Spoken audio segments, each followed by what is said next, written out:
Do you ever find yourself obsessing over the conversations that were had or weren't had, or you wish you had had, or the things you wish you had said, the things you wish you had done? Do you ever go home like that?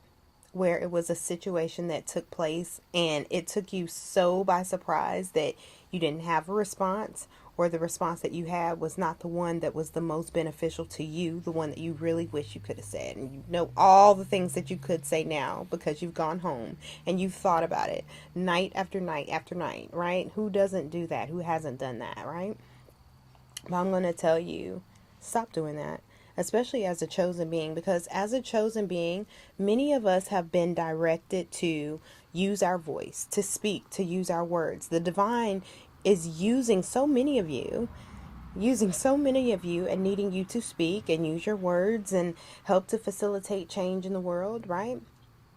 So, when you don't speak and when you take that home and you're just mulling it over and your throat chakra is blocked, okay, you've got the fiery furnace of the solar energy here, which is your will, your desire, your connection to divine itself.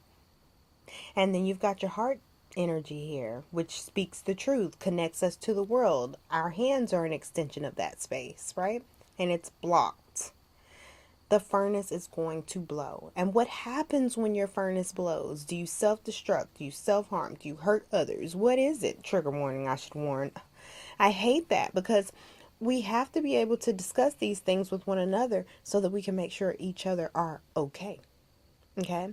Because that throat chakra blockage, it can do so much damage if you don't learn how to use it. If you don't learn how to say the things that you wish you had said in the moment, if you don't learn how to practice using your voice when you need to use it, okay? Because it's so many opportunities for the chosen ones to go to the next level. Learn how to speak the truth that God is asking you to speak, because you are a facilitator of change. These are energies from the adversary that are trying to make you think that you don't need to use your voice. These are messages from the adversary that are trying to make you think that it's not important what you have to say. And some of that programming may have even been instilled in you since childhood, okay?